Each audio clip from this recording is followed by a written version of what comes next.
Desde o início do mês, eu tenho buscado muito o Senhor, buscado muito, perguntando a Deus o que Ele quer, por quê, qual é o motivo, qual é o propósito. E a verdade é que o silêncio de Deus imperava de uma forma ensurdecedora e irritante. Obrigado. Até 3 dias atrás, eu estava de noite, ele estava dormindo, eu estava na sala, ajoelhado, e falando com Deus, pedindo direcionamento, e eu ouvi a voz de Deus, e a voz de Deus é para trazer para vocês hoje. A palavra de Deus para nós é a seguinte: é hora da minha glória ser manifestada na vida dos meus filhos.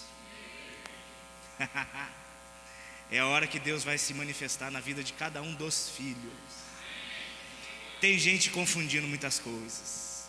Quando a palavra de Deus diz, feliz é a nação cujo Deus é o Senhor, Ele não diz uma nação geográfica. Não existe uma nação que inteiramente vai servir ao Senhor, isso não existe. Sempre teremos os que pensam diferente, sempre teremos pessoas que não creem, sempre teremos inimigos da cruz. Nunca uma nação inteira será do Senhor Jesus, enquanto não chegar o glorioso dia do trono branco. Aí todos dobrarão seus joelhos diante do Senhor Jesus. Mas até lá, a nação cujo Deus é o Senhor é a igreja, gente. Isso aí é indiscutível. Que muda-se rei, sai rei, entra presidente, muda presidente. E eu amo demais a palavra de Tiago capítulo 1 no verso 17, onde diz assim, que no Senhor não há sombra de mudança. Então vai passar a esquerda, vai passar a direita, o Bolsonaro vai morrer, o Lula vai morrer. Se Jesus não voltar, vai vir um outro cara que vão achar que é o anticristo também, e vai passar também, e o Senhor continua onde sempre esteve e onde nunca saiu, mostrando a sua glória na vida dos filhos. Olha só o texto de Miqueias 3:17, vamos lá. Miqueias 3:17. Vai aparecer ali? Não, ali é mais fácil. Eles serão meus. Gente, ou a gente crê no que está escrito, ou é inútil a nossa fé. Ou você é movido por notícias, ou você é movido por sentimentos, ou você é movido pelas vozes, ou você é movido pela palavra do seu Senhor. Não dá mais para ficar com o coração dobrado. Ora eu estou feliz porque está do jeito que eu quero, ora eu estou infeliz porque não está do jeito que eu quero. Ora eu estou feliz porque a notícia é boa, ora eu estou infeliz porque a notícia é ruim. Quando que seremos felizes porque o nosso Senhor reina? Quando que seremos felizes porque a palavra dele não muda? Quando que seremos felizes por crer de uma vez que Ele é soberano sobre as nossas vidas? Eles serão meus. Ele não está falando de empréstimo, Ele não está falando de um lugar onde Ele visita. O esconderijo do Altíssimo não é para aqueles que visitam, não é isso que a Bíblia diz. O que Ele diz? Do Salmo 91, verso 1. Aquele que habita não é visita. Habita não é, no dia que eu estou bem eu estou lá, no dia que eu estou mal eu estou fora. No dia que acontece o que eu quero eu estou lá, no dia que não acontece o que eu quero eu estou fora. Eu estou lá inclusive na crise. Eu estou morando lá inclusive quando a notícia é contrária. Eu estou morando lá inclusive enquanto o inimigo me persegue. Mas eu estou lá, e de lá ninguém me toca. Eles serão meus, diz o Senhor dos Exércitos. Naquele dia, que dia? O dia da crise, o dia mau, o dia da notícia maldita. Naquele dia serão para mim joias, algo precioso, e eu vou poupá-los, como um homem poupa o filho que o serve. Olha aí agora. Então vocês voltarão até mim, e vocês verão em mim a diferença entre esquerda e direita, entre Lula e Bolsonaro, entre Brasil e Europa. Não, isso passa. Verão a diferença entre justos e ímpios, entre o que me serve e entre o que não me serve. A palavra ela mostra que Deus ele faz sim acepção de pessoas. Quando o texto diz que Ele não faz acepção de pessoas, o texto está dizendo sobre salvação, que Ele não prefere um do que o outro. Mas no quesito intimidade, existe sim acepção. Aquele que busca mais, encontra mais. Aquele que se entrega mais, colhe mais. Aquele que investe mais, recebe mais. O Senhor é um Deus de relacionamentos. Então, de fato, é hora de vermos e colhermos e experimentarmos as diferenças de tratamento de Deus na vida daquele que o serve de verdade. O Senhor não fica limitado por decretos de governo, gente. O Senhor não fica limitado se um presidente é contrário a Ele. O Senhor não fica limitado se você está sendo perseguido pela sociedade. O Senhor não precisa dar satisfação para ninguém. Ele não precisa pedir permissão para ninguém. Se você é filho e se você está no esconderijo do Altíssimo e o seu coração é cheio do Espírito Santo, não tem diabo que impeça o que Deus vai fazer na sua vida. Eu gosto muito de ver o profeta Daniel. O profeta Daniel, eu acho que ele foi o cara que mais passou por crises políticas da história dos seres humanos. Porque o profeta Daniel, ele nasceu na época de Jeoiaquim, rei de Judá. Então, quando ele nasce, o governo era o rei de Israel, o último rei de Israel. Então ele é levado escravo, cativo pelo rei da Babilônia, por Nabucodonosor. Depois ele também passa pelo reino do filho de Nabucodonosor, que é o Belsazar. Depois a Pérsia invade com Ciro, e ele serve no reino de Ciro. E depois invade o Dario dos Medos, e ele serve o reinado de Dario. Então você vai ver que ele passa por 5 imperadores e 4 reinados diferentes, ou seja, 5 presidentes e 4 coligações totalmente diferentes uma da outra. E Daniel sempre guardado, protegido, livrado, ainda que fosse para a cova dos leões, mas o Senhor estava lá. Você sabe por que Daniel não foi comido pelos leões? Porque leão come carne e Daniel fedia espírito. Ele tinha cheiro de espírito. Ele transbordava o Espírito Santo. E leão não come azeite. Leão não se interessa por azeite. Ele gosta de carne podre. Mas aqueles que andam cheios de azeite, o leão não toca. A palavra diz no Salmo 34 que o anjo do Senhor acampa ao redor dos que o temem. E a mesma palavra também diz em 1 Pedro 5 que Satanás anda ao vosso derredor. Eu acho tão lindo esse joguinho proposital de palavras. O anjo ao meu redor e o diabo ao meu derredor.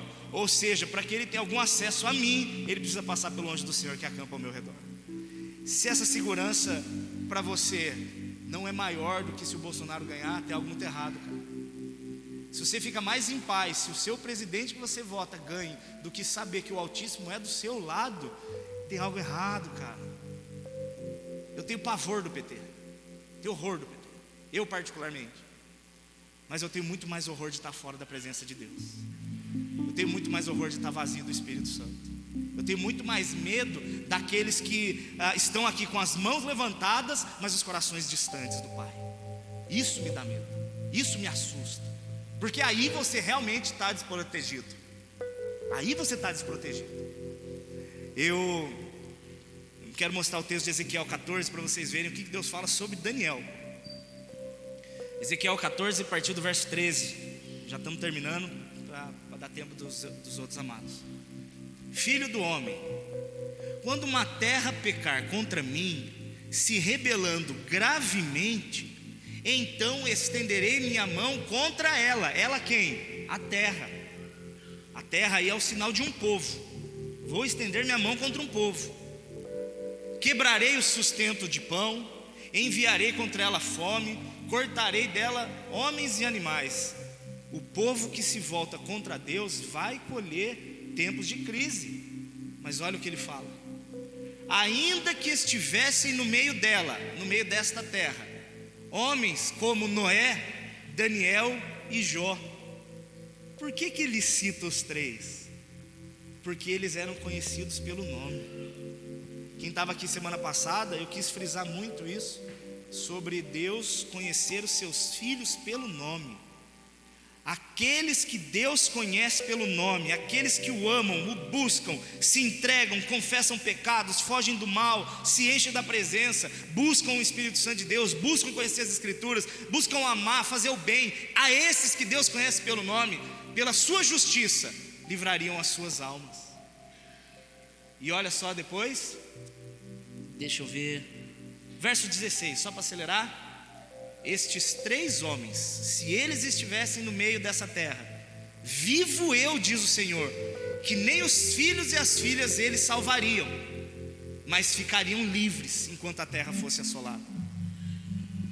O que eu quero mostrar aí para vocês é que existe um compromisso de Deus em, ainda que a terra seja assolada, aqueles que Ele conhece pelo nome não serão afligidos. É tão sério que Ele diz, não, volta amada, volta lá. É tão sério que Ele fala assim, ó, a hora que aparecer vocês verão. Vivo eu, diz o Senhor, que os três seriam livres. É uma garantia que Deus dá no nome dele. Vivo eu, diz o Senhor, que ainda que venha um presidente que você não queira, ainda que de fato venha uma crise sobre a terra, ainda que de fato fique tudo contrário, se eu te conhecer pelo nome, você ficará livre e será guardado. Essa é a segurança, esse é o descanso que eu preciso. O Senhor Jesus não está alheio, gente.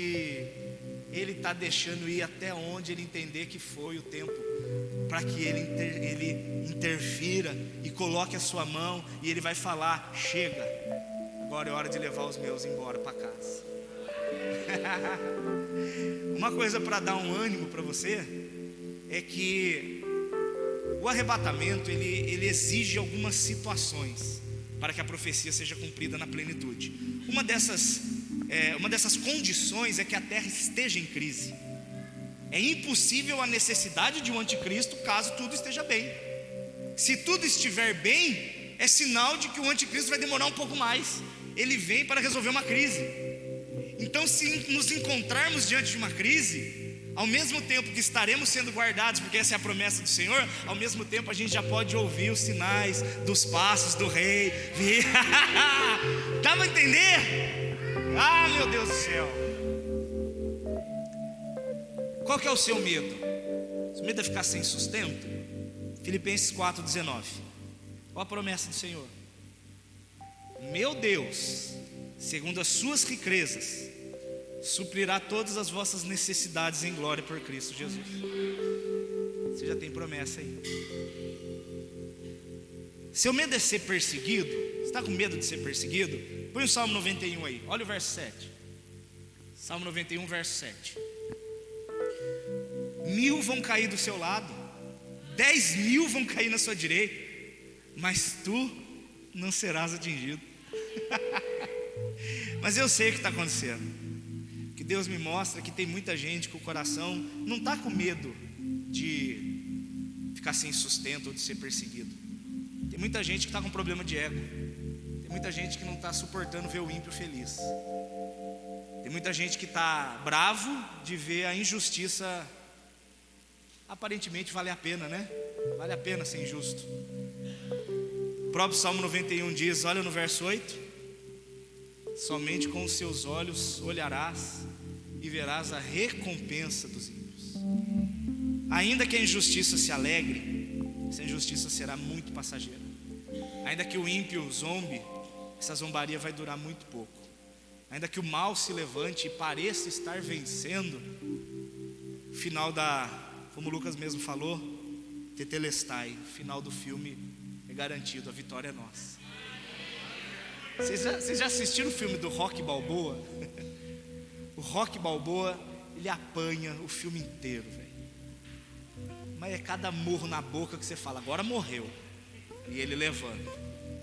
E mais um murro na boca e ele levanta. E no final ele dá um jab, um uppercut, um Hadouken, Shoryuken na boca do capeta, que o capeta cai para trás babando e faltando dente. E ó, estou indo embora para casa.